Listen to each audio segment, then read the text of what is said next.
Hello, I am Chandu Nair handling the course on marketing management. Now we will be talking about physical distribution and logistics. At the end of this chapter, we will aim at understanding the following. 1. What is the meaning and importance of physical distribution and logistics? What is the role of logistics management in the marketing mix? What exactly happens with respect to production and the significance of the physical distribution issue in the overall marketing mix, and the objectives and functions of physical distribution and the various tasks and approaches with respect to this very important topic. So, let us take a first look at the definition of physical distribution. If you look at it, it's a producer produces certain sets of goods and products. So, it's the movement of the finished goods outward from the producer to the final customer, mostly like we've seen before, through intermediaries. Now, in the case of logistics management, it doesn't restrict itself only to finished goods, and it is a process of strategically managing the movement and storage of raw materials, parts and components, finished inventory, right from the initial suppliers through the firm and on to intermediaries, frequently right up to the final customer. So, there is a subtle difference between physical distribution as is normally understood and logistics management is a much larger basket of activities and functions. So, if you look at the various activities in logistics, there are again two types of activities, the primary activities and the secondary activities. The primary activities include storage, which is warehousing, transportation, order processing and inventory maintenance and management. The secondary activities are things like product packaging, product handling, acquisition, scheduling of products and also information maintenance.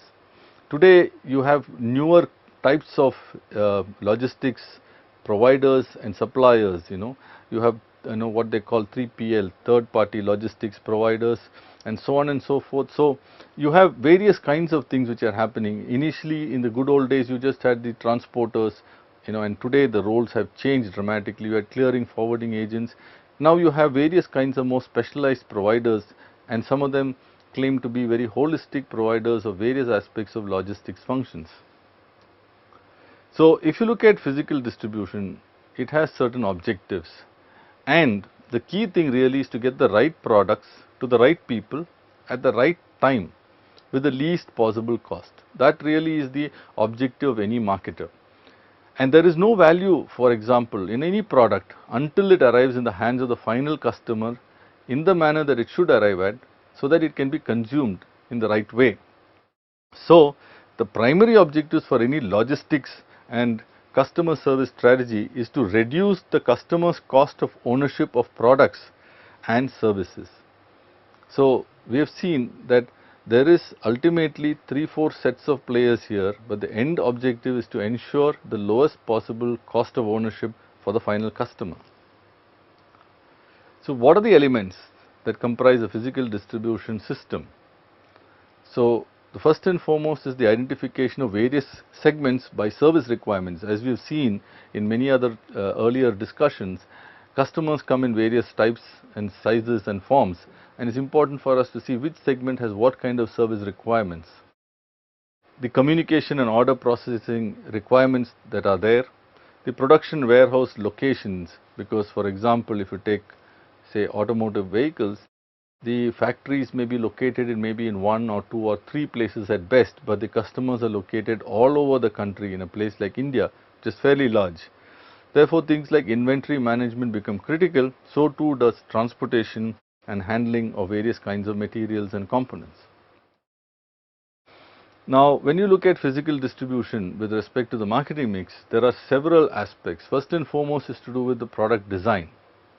If you look at product design, there are these physical product attributes. You take products on the one side which are bulk products like say coal or iron ore or cement, you will find that issues of weight, size, volume, form all play a big role. So, transporting cement and things like very different than transporting say radios or cell phones and things like that. And there are complications even further. For example, you have something like ready mix concrete, which actually gets done at site in situ. So, as you can make out, there is a big challenge when you look at the form and shape of the product. There is also an issue of packaging. If you take luggage, it's fairly, the product itself is just empty space if you look at it. Now, for a long time people were just transporting each luggage box separately, till one bright spark came up with the thought that a smaller luggage piece could be put into a larger luggage piece, something like your Russian doll kind of phenomenon, and that substantially crashed transportation costs for that particular product category. There is also sometimes a competitive differentiation in terms of turnaround time or guaranteed delivery. So, that also plays a role in the kind of physical distribution and things like that.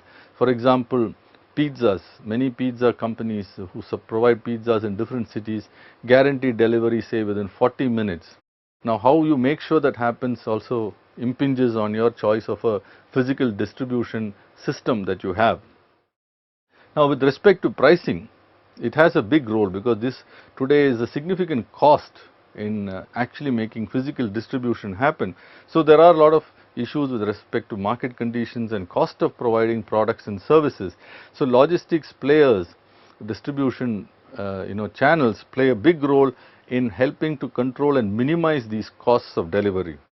Therefore, even with respect to promotion, there are seasonal issues. Certain products like say yogurt or ice creams or soft drinks or eggs have seasonal variations. Eggs may be lesser eaten during the summer months, because when there is a lot of heat, a lot of parents, mothers don't like to give products like eggs, whereas in the winter eggs and chicken see a much greater sale. So, how to handle such challenges?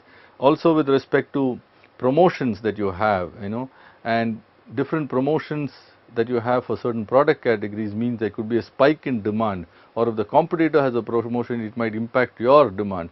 So, it's very important for different players, right from the raw material level right up to the finished goods level, to integrate their activities and their scheduling to make sure that it meets the marketing objectives of the producer.